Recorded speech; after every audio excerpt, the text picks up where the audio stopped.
Welcome back to Know Your Numbers. Now that we've discussed the profit and loss statement, topic number 4 will cover gaining a basic understanding of the balance sheet. The balance sheet is a very underutilized financial statement that can provide valuable information about the overall condition of a business and can provide critical warning signs that trouble is coming if a few key pieces of information are reviewed frequently. Hello again, Carol. And you and I have discussed that our clients don't use this valuable report anywhere to the extent that they should, if they use it at all. Why do you think that's the case? Well, Ross, I got to stick up for the small business owner. It's just not how you think, but I have to say, it is the way it's organized and we need you to get comfortable with it. We're going to help you out with that. Okay, well, it's true. I think by and large, and a lot of times they simply haven't had the education that they could use to understand how important it is. So I think we're going to try to add some value with that part here. So, well, let's get started. The balance sheet is a snapshot of the financial condition of a business at any point in time. It could be today, the end of last month, or accounting year end. A balance sheet is composed of two sets of components which make up what is called the balance sheet equation. Assets comprise one component of it, and the combination of liabilities and equity create the other. The totals of each set of components must match, hence the name balance sheet. There's some important distinctions to make between the components on the balance sheet, which will make it easier to think about them. Assets are things that the business owns, and liabilities are obligations that the business owes. Setting equity aside for a few minutes, assets and liabilities may both be looked at in the context of short-term versus long-term. Looking closer now at assets. Short-term assets on the balance sheet are called current assets. They are financial assets used in the day-to-day operation of the business to generate cash flow. The slide shows the three most basic categories of current assets. The first, cash, is the money that you have available to operate your business at a given time when the report is generated. The next, accounts receivable, is the total of what others owe the business if the business has sold to others on credit. The third is inventory. There are assets that are purchased to be immediately resold to the business's customers or used to create products that are then sold to customers. All of these assets are critical to a business's short-term operations, and they are likely to change daily based upon the operations and results of the business. Now, long-term assets are also called fixed assets. Those are typically assets that are required to provide the product or service. They can consist of vehicles, machinery, furniture, fixtures, and equipment. Another asset that you'll see on this section of the balance sheet here is goodwill. It can fall into a category also called other assets, but it bears mentioning. Goodwill is an asset that is sometimes purchased when one buys a business. If a price is paid that exceeds the market value of the business's fixed assets, the difference between the price paid and the market value of the fixed assets is called goodwill, and it has to be accounted for on the balance sheet. Okay, Carol will now continue the discussion with information about liabilities and equity. All right, well, thanks, Ross. Like I was saying, Ross got the great side of the balance sheet. He got the left side, talks about all the money, everything that you own, all those cool fixed assets and everything.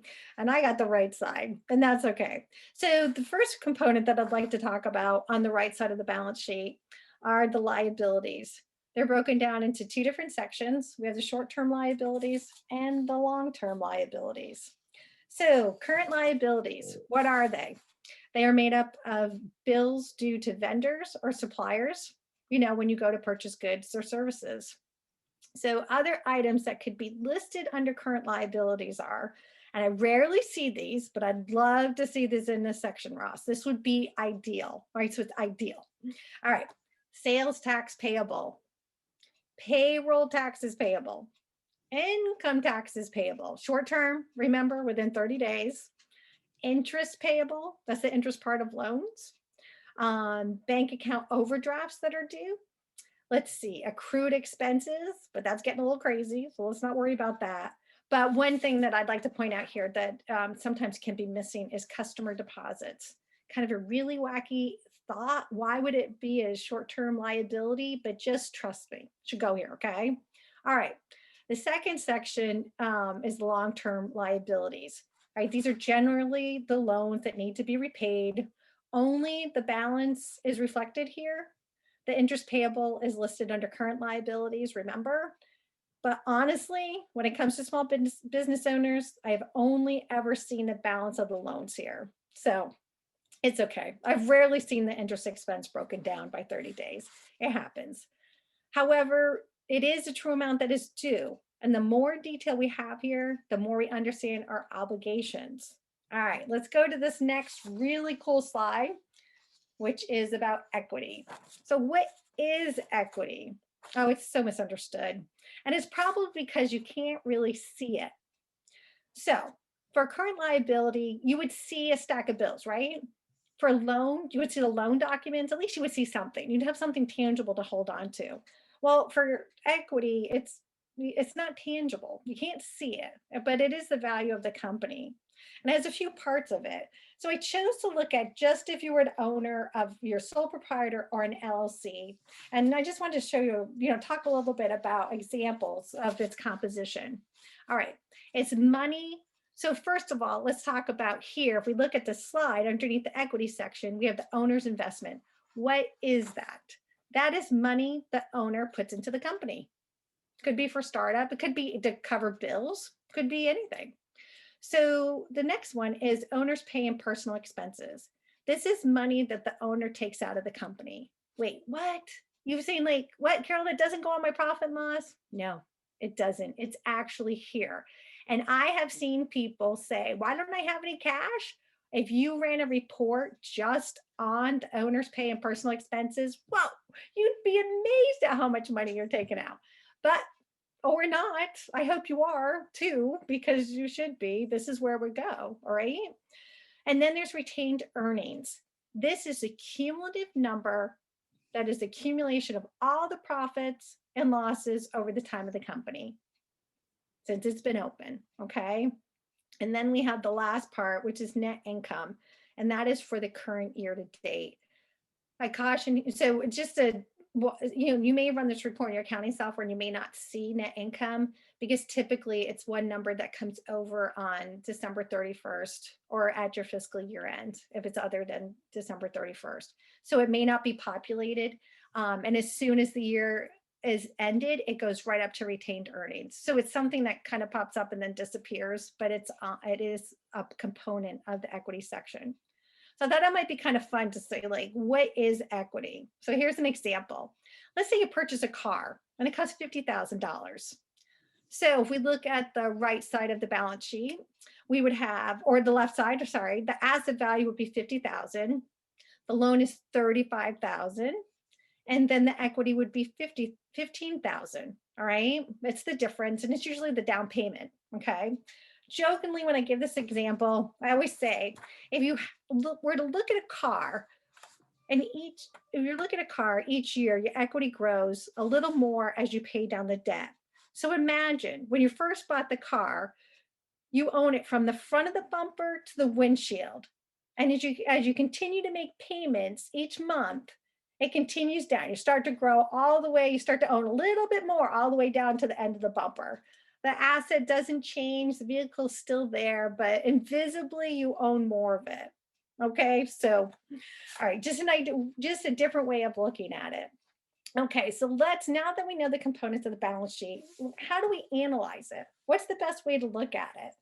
Great, so best practices for the balance sheet. I'd like to share why the balance sheet is important and choose a few key items for you to keep track of. I understand Ross and I would probably say this is the most neglected financial statement that we see because it's a pain. All right. And I'll tell you why. It's a pain to put the bills in. It's a pain to always book the receivables, but please do so. All right. So let's do a few key things here. All right. Run your balance sheet report. Okay. Let's say you put everything in. So run the report year over year and month to month, just like the profit and loss. Okay. And then look at the accounts receivable. I'm picking 3 items off all of the balance sheet for you to look at. I don't want to overwhelm you. All right. First one, accounts receivable. Who owes you money? count is populated when you create an invoice. So I encourage you to look at it. Is it large? Is it growing? Why would it be growing? So translate that. Why do more people owe you money? Think of it this way. When a customer buys product and owes you money, this really is offering them a form of credit. The problem then becomes that you're at risk when this balance grows. You're at risk of not receiving this money, but you lent them. You gave them a loan. If this is increasing, think of ways to accept payment faster or lower the number. You can do that by lowering the number of days that a customer is required to pay you. And I was thinking about how's the best way to explain this. Here's a crazy example.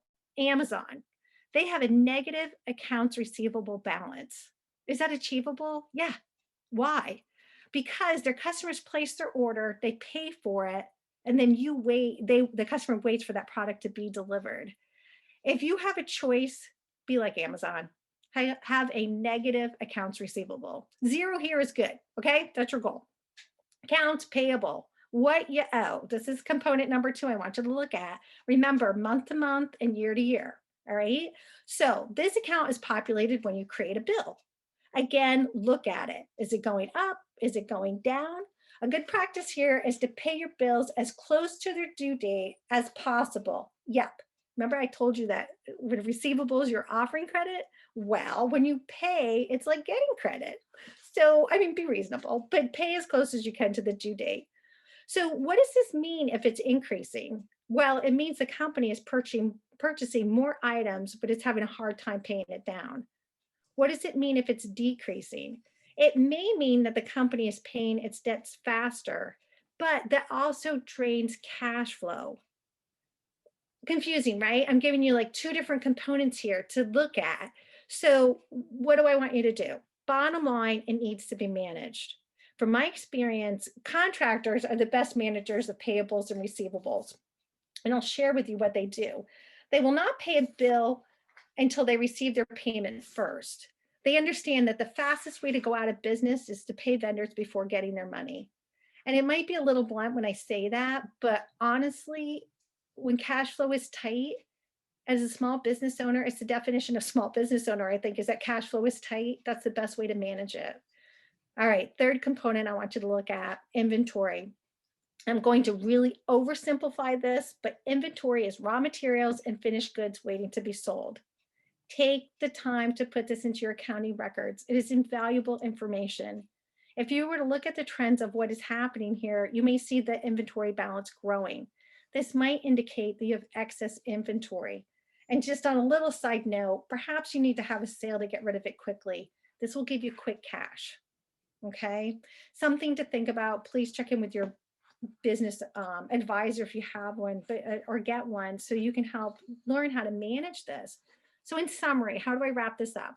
Run your balance sheet report, compare them to the past years and past months, and review them frequently. They have invaluable information. Use them to identify trends and problems that are starting to occur.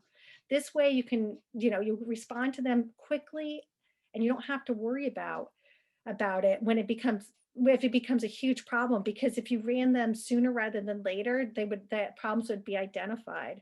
And don't worry, later on, we're going to give you ways to measure these items. Okay, so relax a little bit. We just wanted to introduce it and, and just show you that there is value to this statement. Okay, Ross, what do you think? Well, I think the key takeaway here was the very last piece that you talked about, Carol, the management of the current assets and current liabilities. You're going to see this come up repeatedly over and over again as we go through the key metrics session, and we get further into cash flow management, because these are all cash flow items, as I said earlier on. It's the day-to-day operation of the company. And these are the things that matter the most. Mm-hmm. So we're going to spend some time on that. And so next time we're going to get together, we're going to talk about key financial metrics. And it's a little bit more of a drill down on the things that you should focus on as you review your reports on a regular basis. What we can do is point out a small number of things that you may look at that are going to help you evaluate what's happening with your business. That's next time, and we'll hope you'll join us.